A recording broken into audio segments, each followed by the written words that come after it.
నమస్తే అండి. ఎలా ఉన్నారు? బాగున్నారా? నేను కూడా బాగున్నాను. మీరు కూడా బాగుండాలని మనస్ఫూర్తిగా కోరుకుంటున్నాను. నేనైతే నాటుకోడి కూర వండాను. కుక్కర్‌లో పెట్టకుండానే కళాయిలోనే వండాను.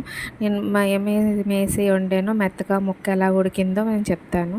మసాలా వేసుకుంటే చాలండి. కుక్కర్‌తో పని లేకుండా మనం కళాయిలో కూడా మెత్తగా ఉడికిపోయేలాగా వండుకోవచ్చు. ముందుగా అయితే కళాయి పెట్టుకొని ఆయిల్ వేసుకున్నాను. ఆయిల్ కొంచెం ఎక్కువే పడుతుంది. నీసు కూర కదండి. చికెన్ కదా! అందులో ఒక పావు కేజీ దాకా ఉల్లిపాయలు అయితే కోసుకున్నాను. గ్రేవీ రావాలంటే కొంచెం ఉల్లిపాయలు ఎక్కువ వేసుకోవాలి. కల్లుప్పు వేసుకున్నాను కొద్దిగాని. ఉల్లిపాయలు త్వరగా ఏగుతాయన్నమాట. కేజీ చికెన్కి పావు కేజీ ఉల్లిపాయలండి. ఉప్పు వేసుకొని వేపితే కనుక ఉల్లిపాయలు త్వరగా ఏగుతాయన్నమాట. కొంచెం ఉల్లిపాయలు ఏగేదాకా మూత పెట్టుకోవాలి. నేను పచ్చిమిరపకాయలు కొత్తిమీర కలిపి వేయించేసుకున్నాను ఉల్లిపాయలతో పాటు. ఇప్పుడు ఉల్లిపాయలు వేగిపోయినాయి కదండి. చికెన్ అయితే నేను కేజీ తీసుకున్నాను కదా నాటుకోడి. ఇప్పుడైతే ఉల్లిపాయలు వేగిపోయినాయి వేసేసుకుంటున్నాను. ఇలా ఉల్లిపాయలు వేగిపోయాక చికెన్ కూడా వేసేసుకొని బాగా కలుపుకోవాలండి.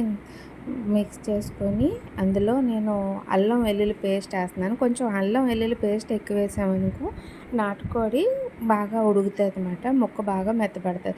అల్లం వెల్లుల్లి పేస్ట్ మటన్కి ఎలా వేస్తామో అలాగే దీనికి కూడా ఒక స్పూన్ ఎక్కువ వేసుకోవాలండి. అలాగే నేను ఇంట్లో తయారు చేసి పెట్టుకున్న మసాలా కూడా ఒక స్పూన్ వేసుకున్నాను. ఈ మసాలా అంతా కూడా చికెన్ పట్టేలాగా బాగా కలుపుకోవాలి. బాగా కలిపేసుకొని మసాలా అంతా పట్టిలాగా కలుపుకొని ఒక 2 నిమిషాలు మూత పెట్టుకొని మళ్ళీ ఉడికించుకోవాలి. అంటే చికెన్కి ఆ మసాలా అంతా కూడా పట్టాలండి. అల్లం వెల్లుల్లి పేస్ట్ బాగా పడితే ముక్క బాగా త్వరగా ఉడుకుతుంది అన్నమాట. కుక్కర్లో పెట్టకుండానే కళాయిలో కూడా ఉడికిపోతుంది. 2 నిమిషాల తర్వాత తీసి ఇప్పుడు మనం ఇందులో పసుపు కారం వేసుకుందాం.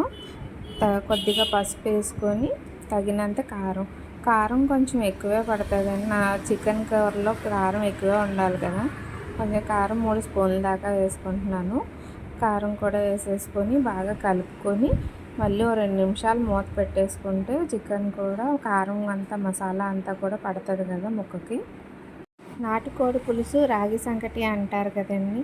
మా సైడ్ అయితే కనుక నాటుకోడి కూర వండుతారు కానీ రాగి సంకటి అయితే వండుకోము మేము. నాటుకోడి కూర వండుకొని రైస్ వండుకుంటాం. నేను ఇంకా వేరే మసాలా ఏమీ వేయట్లేదండి. ఇంట్లో తయారు చేసుకున్న మసాలా వేసుకొని నేను కూర అయితే వండుతున్నాను. ఇలా మిక్స్ చేసి పెట్టేసుకున్నాం కదా. 2 నిమిషాలు ఉడికిపోయింది కదా. ఇప్పుడైతే వాటర్ అయితే వేస్తున్నాను.